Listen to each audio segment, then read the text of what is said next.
welcome to episode 37 of the Crime Bistro podcast. Today, we are covering a case that right now is pretty much just a mess of questions because Brandon Lawson seemed to just disappear into thin air. He left his Texas home one night, and after calling 911 and contacting his brother multiple times, the only thing that remained was Brandon's truck parked on the side of Highway 277, minus his keys and his phone.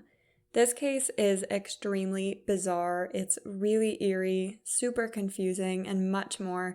And it was really fascinating to research because it just raises so many questions that you are going to be dying to know the answers to. That being said, this is probably going to be a long one, so I won't linger too much on the introduction here. Today, I'm having a brown sugar shaken espresso, one of my all-time favorites, and trust me, this episode does definitely require some caffeine, so grab your own coffee, caffeinated beverage, or emotional support water bottle, and let's dive straight into the haunting disappearance of Brandon Lawson. Brandon Mason Lawson was born on November 18th of 1986 in Fort Worth, Texas, to his parents Brad and Kimberly. He grew up with one sister whose name was Brittany, and he also had two brothers, Kyle and Billy. Brandon attended high school in Joshua, Texas, which was appropriately named Joshua High School. There has actually been some confusion about this because Brandon's parents moved to Crowley, Texas after he graduated, so some people do think that he went to school in Crowley, but this part of the story is not true. Not too much has been reported on regarding what Brandon was really like in high school, but a former classmate of his did say in an interview that Brandon was the kind of person who would stand up for him when upperclassmen were picking on him, so that's always nice to know about somebody. Brandon met Ladessa Lofton, who was his common-law wife, in high school, and the two of them went on to have 3 children together. At the time they met, Brandon was a junior and Ladessa was a sophomore. He was 16 years old and she was 15. Brandon approached her at school one day and asked her to write down her phone number, and well, the rest is kind of history. They did have their struggles in their relationship, including Brandon's substance abuse issues, as well as some financial stresses, especially because they were supporting a relatively large family. However, they seemed very dedicated to each other and to staying together, and Brandon had actually been 6 months clean in August of 2013. At that time, Ladessa and Brandon had been together for 10 years, and as I mentioned, they did have 3 children together, and Brandon also had a daughter from a previous relationship. At the time that Brandon went missing, the family was living in San Angelo, Texas, and he was 26 years old. Brandon was very hardworking and he loved the outdoors. Some of his favorite things to do were fishing and camping, but he was truly a family man as well. Brandon absolutely adored his kids and he was a very devoted father to them. He was also trying his best to provide for his family, and he worked super long hours in the fields every week for an oil company which was called Renegade Well Services, but he was planning to start a new job very soon after this. On Thursday, August 8th of 2013, Brandon Lawson was last seen leaving his home in San Angelo, Texas in his silver Ford F-150. He left the home after getting into an argument with Ladessa Lofton, and Brandon felt that he just needed some time and some space to cool down a little bit.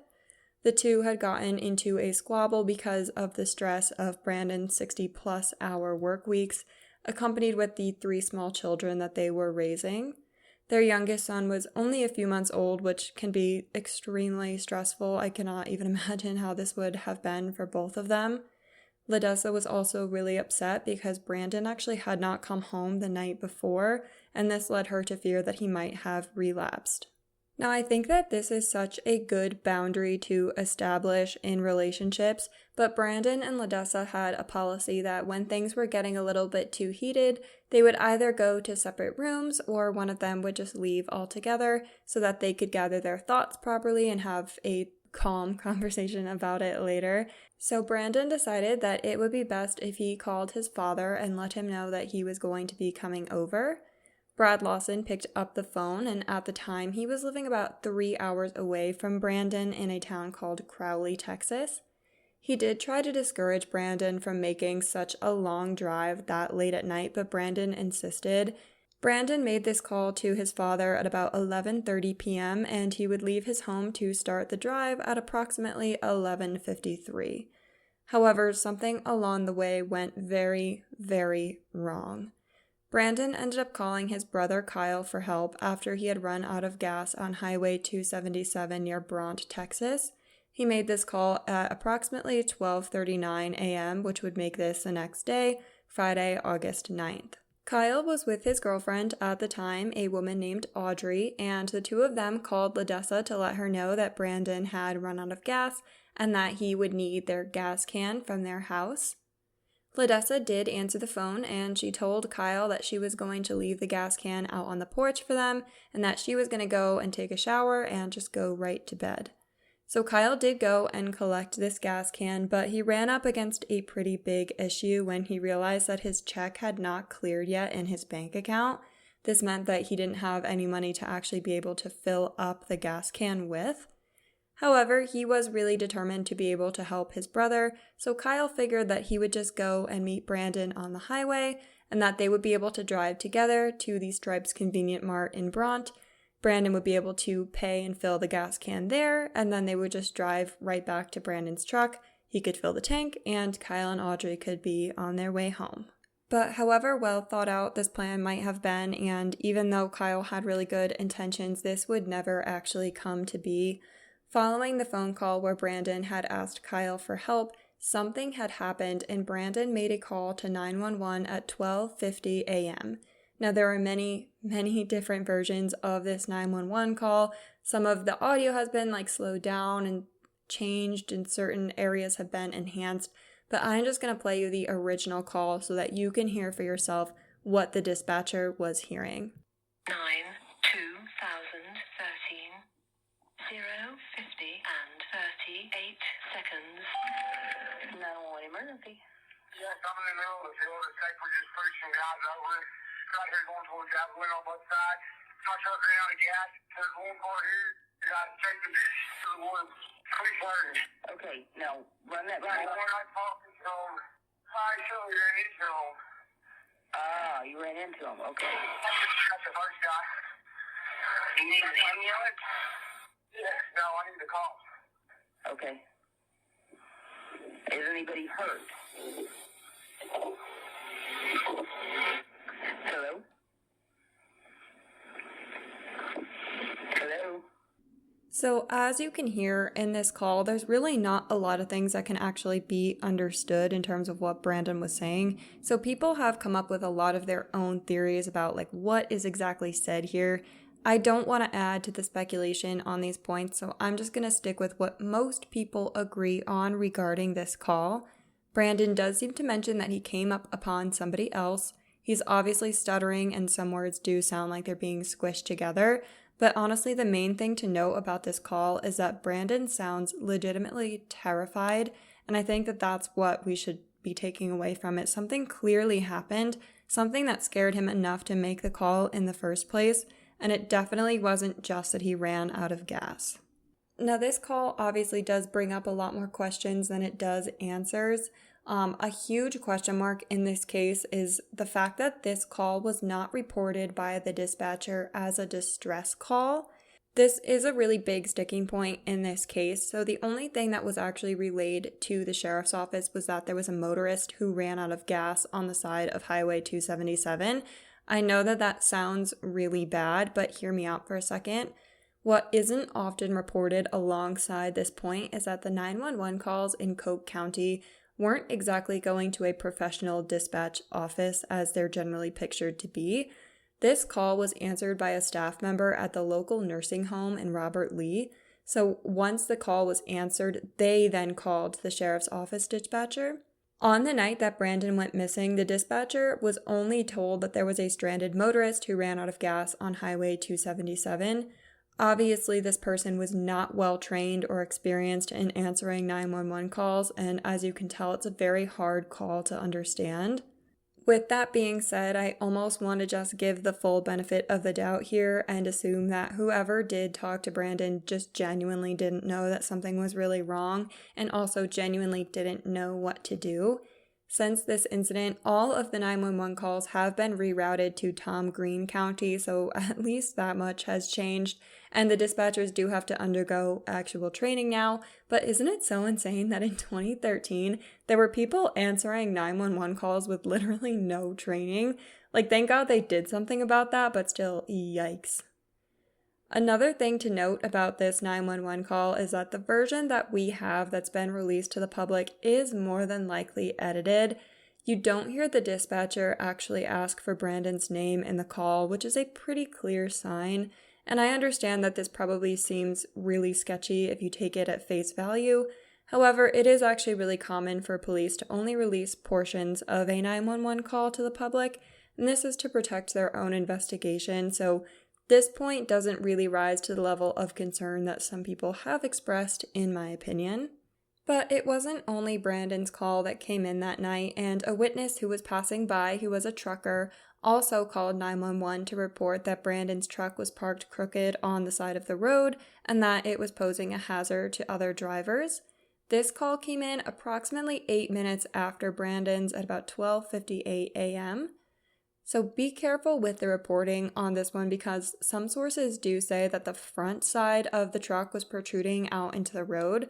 However, Brandon's dad has confirmed that it was the back of the truck, which is much more consistent with him just driving to the side of the road after having run out of gas. So as I mentioned, this call was made at 12:58 a.m. However, the trucker actually did not call right away.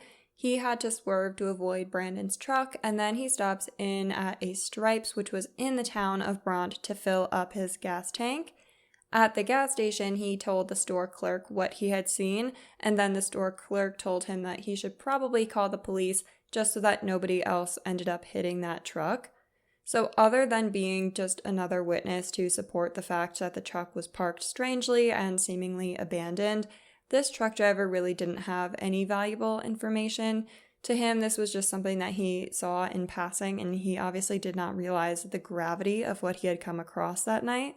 After Brandon made his call to 911, there were a bunch of calls back and forth between him and his brother, but Kyle would later say that these calls were a little strange, and Brandon really wouldn't say more than 1 or 2 sentences before he hung up the phone. At 12:51, Kyle called Brandon and left him a voicemail. Also at 12:51, Brandon called Ladessa, but she did not answer this call. After the fight that they had had that evening, she brought her phone to the car to charge, since she did not have a phone charger at that time that she could plug into the wall. Apparently, Brandon had taken that charger with him. At 12:52 a.m., Kyle's girlfriend Audrey called Brandon twice, and at 12:54 a.m., Kyle called Brandon. At 12:58, Brandon called Kyle 2 times, and at 12:59, Kyle called Brandon. And around 1:09 a.m., Brandon called Kyle 3 times. Now, I know this is a lot of information, and it's a lot of back and forth and just random numbers that I'm throwing at you, but really the thing to keep in mind here is that Brandon, his phone was working and it was on and he was getting into contact with people. That's kind of the number one takeaway from that series of phone activity. Kyle and Audrey arrived at 1:10 a.m. on the scene near the truck, and as they were arriving, another vehicle was also approaching.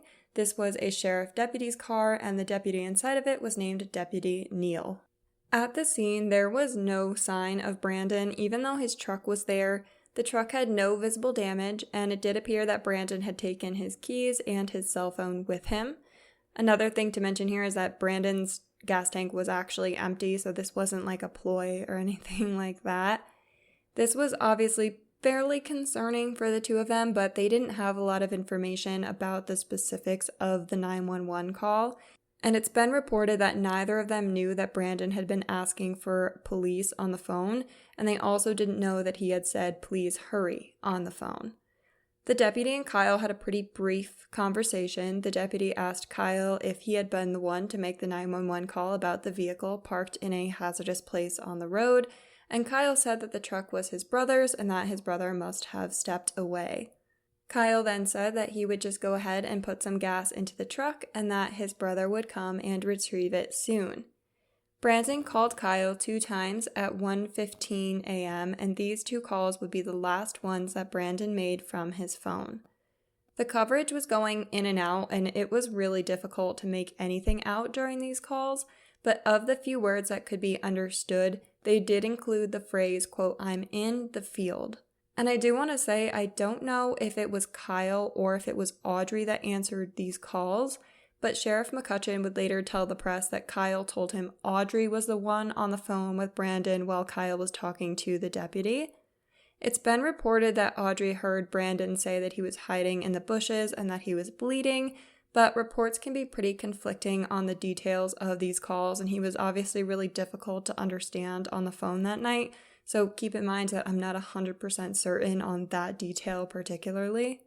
And again, keep in mind, of course, with hindsight, this all sounds incredibly concerning, but Deputy Neal didn't know that Brandon had called 911 asking for help. Deputy Neal just thought that he was responding to a call about a vehicle parked on the side of the road, and Kyle had no idea that the 911 call had ever happened. Brandon's family wouldn't know about the 911 call for another 5 days, and they also wouldn't be able to hear it for another 4 to 5 months after this night. And before you get any kind of suspicions about Kyle, there was a very good reason for the fact that Kyle wasn't very concerned. When he heard his brother Brandon say that Brandon was in the field, Kyle's first assumption was that he knew a police officer would be coming to check on the truck, and so Brandon was hiding from that police officer because he had an outstanding warrant from 2 years prior. The warrant was issued by Johnson County, and this warrant was for possession with intent to deliver. I know that with previous convictions, it's kind of hard not to let your mind drift to maybe somebody running away to avoid getting caught, but Brandon had actually only just found out that this warrant even existed, and he already had plans to address it the following week by speaking with a lawyer. Brandon had also recently made a comment to a cousin of his stating that he was really enjoying his sobriety, and there also wasn't anything found in his truck to my knowledge that would suggest current drug use. So yes, the conviction is a little concerning on a personal level, but not in the overall context of his disappearance. All that notwithstanding, though, this did obviously have an immediate effect on the situation and on the case. Because Kyle thought that his brother was hiding and that he was safe, he didn't tell the deputy that he had been speaking to his brother on the phone and that he had heard these slightly concerning things. On the other hand, Kyle had absolutely no idea that his brother had made the 911 call, and if he had, he likely would have perceived the situation much differently from the start and realized the gravity of it right in that moment. At 1:18 a.m., Audrey herself texted Brandon saying, quote, "A cop is at your truck," and it's assumed that she did this for the same reason that Kyle didn't tell the deputy about the phone call. She figured that Brandon was hiding because of the warrant, and she was trying to help him stay out of any trouble. Again, one of the major issues in the early hours of this investigation was the fact that the situation was not taken seriously as a disappearance, and at first there was no assumption of foul play. It's really difficult because they didn't have all the information that they would have needed, but whenever somebody calls for help and then is absent from the scene, that should obviously raise major alarms very quickly.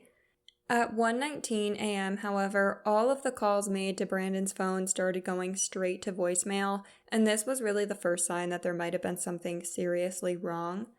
After Kyle and Deputy Neal finished talking at the truck, Kyle decided that he was going to just drive up the street a little bit and park by the side of the road in hopes that his brother would appear once the deputy left the scene, again still assuming that Brandon was there hiding from the police.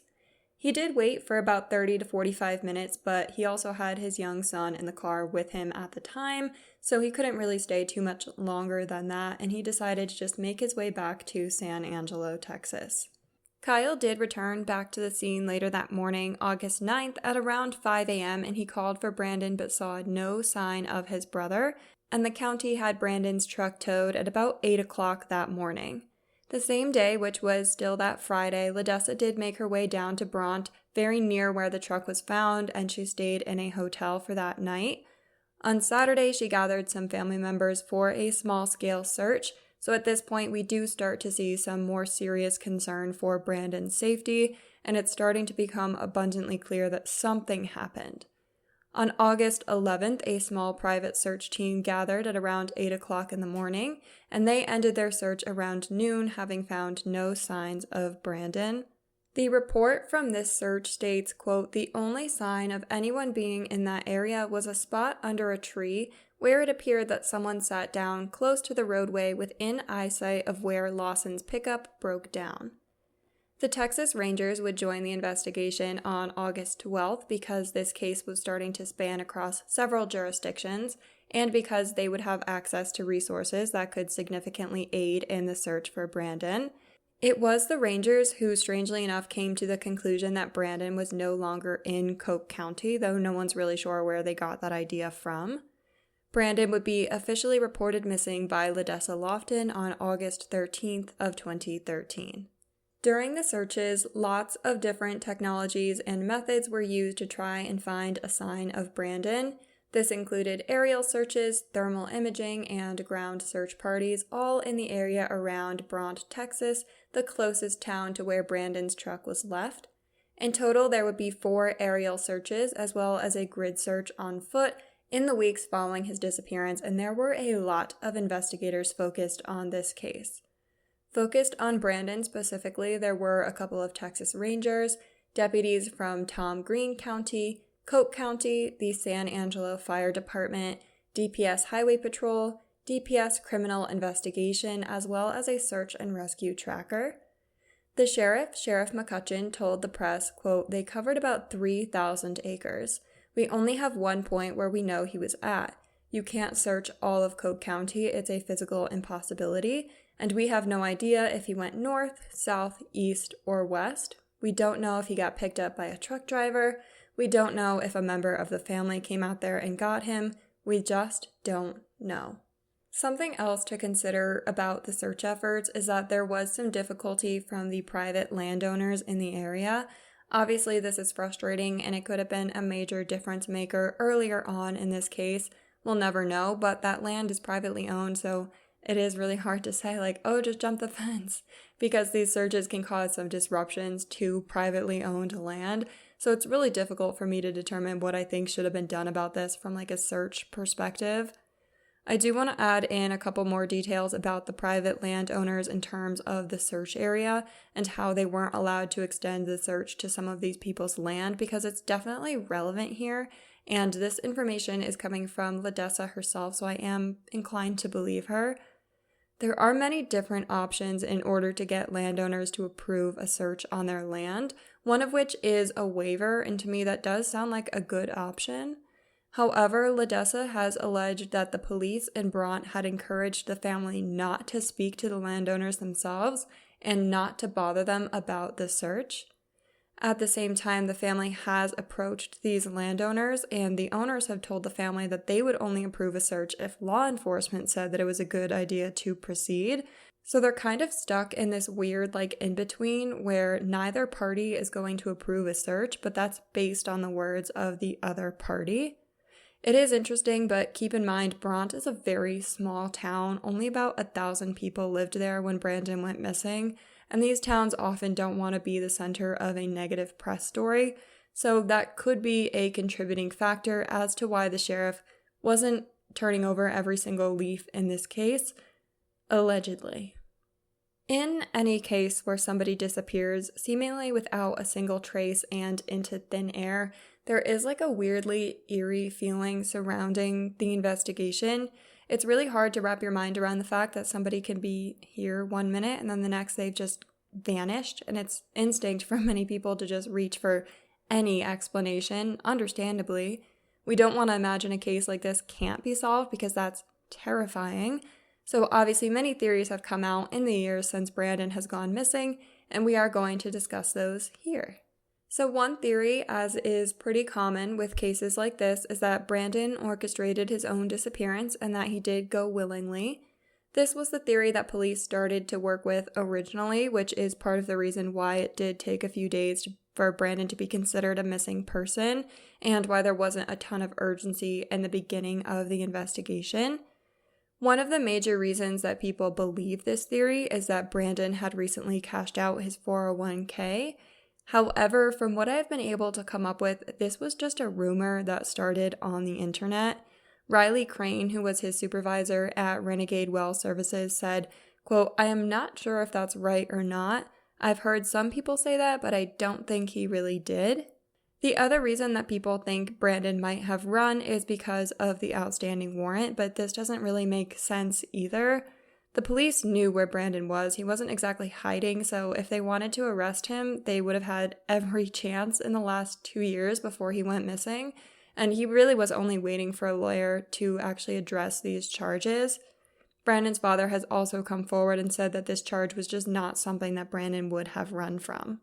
What really gets me about the whole Brandon ran away theory, however, is that he was in close contact with his family up until the moment that he went missing, and he was clearly planning to go to his parents' house. Not to mention, he was working so hard for his family with those long weeks, and he was such a loving father that it just wouldn't make sense. People who have good family relationships generally don't just up and leave. I'm not saying that that doesn't happen, but it's really rare. About 6 weeks after his disappearance, San Angelo Live posted an article where LaDessa said, quote, "Brandon is not alive. He's dead somewhere, I know it. Brandon would never do this to his family. Others would, but not him." She added to this sentiment again in the same interview, saying, quote, "I think he's out in that field. There are wild hogs, there are snakes, there are all kinds of things that can do stuff to you. And coyotes, there's so many ditches, so many wells, so many stuff that you could fall in, So then the next theory, and I'm sure he probably saw this one coming, is that Brandon was a victim of foul play. Brandon was planning to start a new job on the Monday after he went missing, which does tell me that he was planning for his future, and that makes it even more unlikely that he would have just up and left his entire family. One other thing to note about this new job is that he had recently passed a drug test for it, so there isn't any evidence as to him currently be using drugs at the time that he disappeared. It's really easy to point fingers at people in a case like this where answers are few and far between, but I have seen people speculating that it's weird or convenient that LaDessa moved only about a month after Brandon went missing. Now, to a certain extent, I understand how this looks sketchy. However, she explained it really well, saying that their lease was up and she just moved closer to her family to help her with the kids. She did have 4 of them, 3 of which were hers, which makes complete sense, and I think that that should pretty much be the end of any question about her potential involvement here. People have also speculated that Kyle himself could have had something to do with Brandon's disappearance. To be completely honest, I'm not really sure where this originated because it doesn't make a lot of sense to me. The most compelling thing that I've seen is comments from people who knew Kyle saying that he was acting strange after his brother went missing, but the family has said that these 2 brothers were extremely close and that they don't believe Kyle was involved in any way. And considering the complete lack of evidence that supports Kyle being involved in this, I'm pretty well inclined to agree with the family here. Here's the other thing, Brandon did work in oil fields, and he was by no means somebody who was physically weak or unimposing. If he was a victim of foul play, it is kind of bizarre that there was no evidence of a struggle or a fight near where his truck was found. People have also speculated that maybe Brandon ran into a cartel, or maybe he was trafficked by a cartel to be a worker for them, which I'm only mentioning because I think both of these are kind of unfounded theories. There's no evidence of this being the case. If Brandon was kidnapped, he probably wouldn't have taken his phone and keys with him. And if Brandon accidentally stumbled on something he wasn't supposed to, honestly, what are the odds that it would be exactly at the spot where he ran out of gas? I know it's not impossible, but it's extremely unlikely. Now, I'm genuinely not sure at all what might have happened to Brandon. I don't know if it was foul play or not, but I did find this to be kind of haunting when I came upon it. If you are doing a search on Brandon Lawson, one of the pages that will come up is from the Texas Department of Public Safety website, which is titled the Texas Rangers Cold Case Investigation Details. On this page, Brandon's disappearance is described as an unsolved homicide. Now, I have no idea why, because the page also says that rangers are still investigating the circumstance around the disappearance, but it's definitely very creepy and kind of jarring when you first see it, and it does make you think a little bit. The final theory here is that Brandon simply succumbed to the elements around him. There was a harsh drought that had hit the area that year, which is a major reason for why this theory started to gain some traction. It's very, very tough and rocky terrain with cacti all over the place, and it's definitely not out of the question that someone could severely hurt themselves out there in the dark. Another aspect of this terrain was the wildlife, particularly the wild hogs in the area. Many people have surmised that Brandon was attacked by one or something along those lines. I'll just say for the record that I highly doubt that as a possibility, but the smell of hogs was actually a factor for the cadaver dogs, and it made it very difficult for them to accomplish anything. But we can't completely discount the wild hog theory because they can be very aggressive and very intimidating. Personally, I just think that an attack like that would have left behind a lot of evidence, and that probably would have been recovered very quickly. Not to mention, though, there are rattlesnakes here, so that could absolutely be the reason for somebody to go missing very quickly if they were bitten by one. Another reason that people tend to believe that Brandon just succumbed to the elements is because of his cell phone pings. Now, this is an interesting aspect of the case, but unfortunately, even just a decade ago, phone records were nowhere near what they are right now. Brandon's cell phone last pinged about 3 miles away from where his truck was found, and this led many people to suggest that he had just walked away from the road.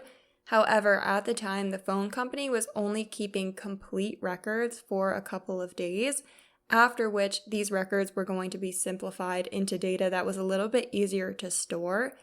And the result of this is that the areas where a phone ping could actually be nailed down to were pretty significant. They could be anywhere from 1.5 to 3 miles large. By the time the family requested the phone records, they had already been simplified, so the information on the cell phone's actual physical location should be viewed pretty skeptically, and it's not giving the full picture of where Brandon might have been. Brandon's family and LaDessa Lawson have been extremely dedicated to finding him and to getting this case solved. In a situation like this, I can only imagine what they might be going through, not having any closure, any answers, or any information on their son, their loved one, their father, their partner. In 2018, his father, Brad Lawson, said, quote, "The chances of us finding Brandon alive are almost none, and I understand that and I realize that, but he's not here. He deserves to be brought home to his family." But there have been some recent updates in this case over the past couple of years, which I do strongly believe are bringing us much closer to some real answers here. In any true crime case, I think that supporting the families and sharing their words is incredibly important to accurately tell the story. So I'm going to read you the Facebook post from the Help Find Brandon Lawson Facebook page, which is run by LaDessa. This was posted on February 4th of 2022, and it reads, quote, "To all of the members of the Help Find Brandon Lawson page. First and foremost, I want to tell each one of you that I appreciate all of your support, kind words, prayers, assistance, concern, and love that has been given to me and my family over the course of the last 8.5 years.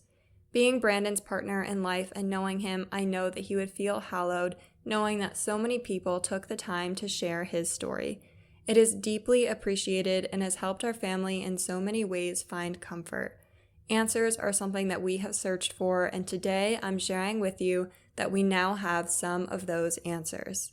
It is with a heavy heart and great difficulty that we have an important update regarding Brandon's case. Our family's long-awaited journey to find answers draw near. For years, we have gone to great lengths to search the area of Brandon's last known whereabouts. Many searches have been conducted in various ways to locate any potential clues.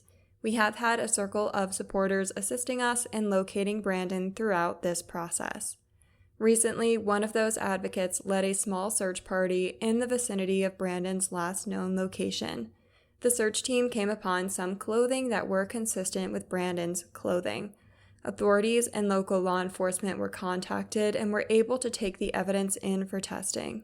The Texas Rangers conducted a search that ultimately led them to discover human remains in the same area. Although DNA tests are needed to confirm identification, in our hearts, we know that it is Brandon. Our main focus throughout this entire ordeal has been to bring Brandon home so that he can finally rest in peace and our family can have the answers we have prayed for.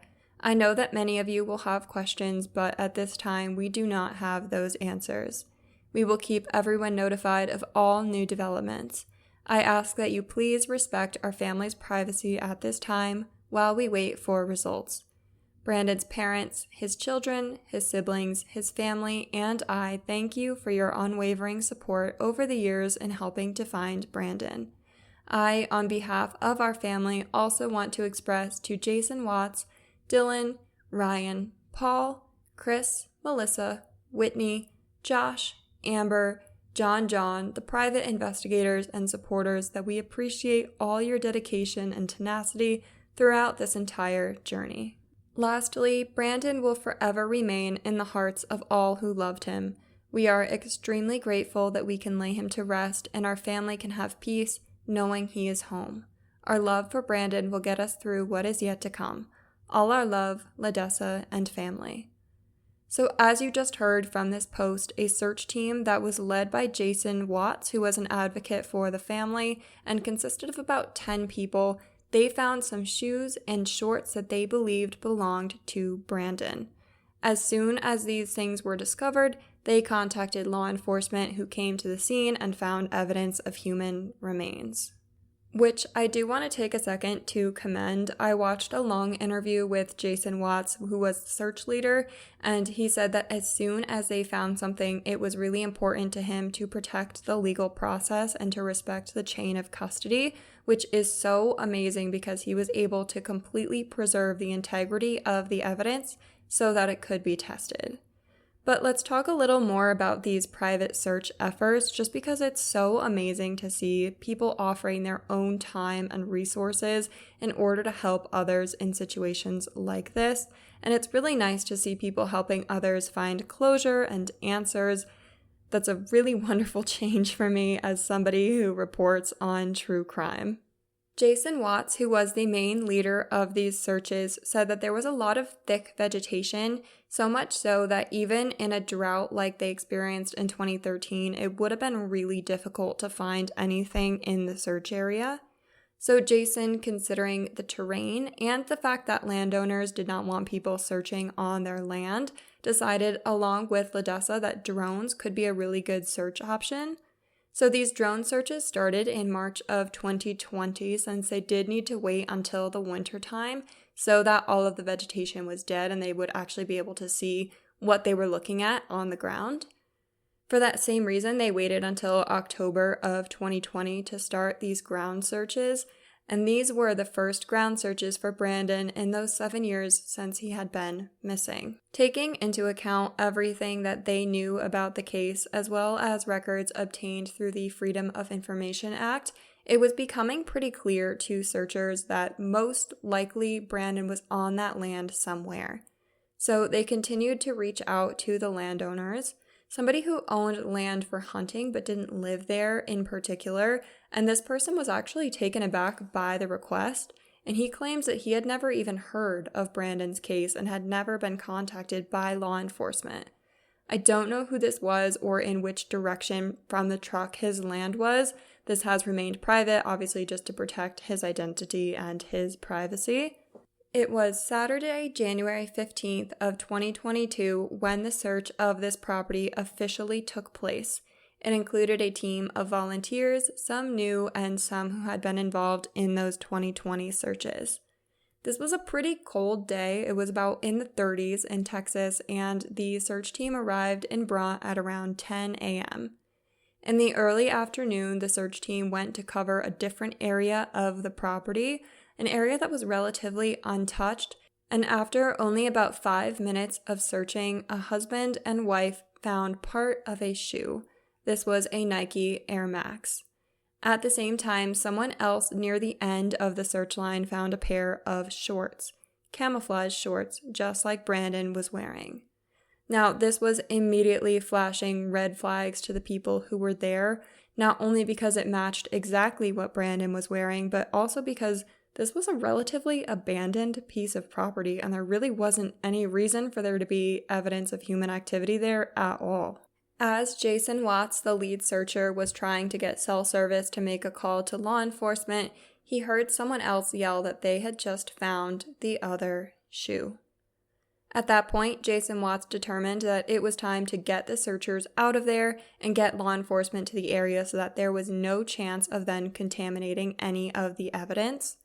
Texas Rangers came onto the scene, and at that point, Jason was told by one of the Rangers that they were about 90% sure that this team had found Brandon. The law enforcement did end up finding some human remains in the area, which brings us to the latest updates in this case. With answers in this case imminent on the horizon, the DNA is currently being tested of those human remains that were found to see if they are a match to Brandon. As of right now, the tests have not produced any results. However, there's a couple of reasons for this. Making identifications isn't always the highest priority for crime labs. Not to mention this was a very small sample, so that could also complicate the process of identification. In October of 2023, an update was released that the test has confirmed the remains were that of a male, and with only one other male missing in Cook County, Texas, it's more than likely that these remains are Brandon's, even though we don't have official confirmation yet. The last thing that I'll leave you with here is a post from August 9th of 2024 from the Help Find Brandon Lawson Facebook page. It has been over 11 years since we last heard your voice. You missed out on so much of the kids growing up. I know you would be so proud of all of them. As we patiently wait for the DNA results, we are forever grateful for everyone who has supported our family and most importantly, Brandon. There isn't a day that goes by that we don't think of Brandon. We love you and you will always be in our hearts. And that's the case of Brandon Lawson. I'm really eager to see what comes of this DNA testing, and I'm sure that we're going to have official word on this case very, very soon. If it is Brandon, it's currently unknown whether there will be a criminal investigation opened, since at this point there's very little evidence to support really any version of what might have happened the night that he went missing. That being said, I would be fascinated to hear what you all think about this case. If you've made it this far, please let me know. This was a lot of research and also a lot of conflicting information to sort through, and it only made me more confused as to what I think might have actually happened here. But if you are still here, thank you so much for listening to this week's episode of the Crime Bistro podcast. I am so grateful for your time, and I hope that you really enjoyed this deep dive. All that being said, thank you so much again, and we are going to end this episode here. As always, until next time.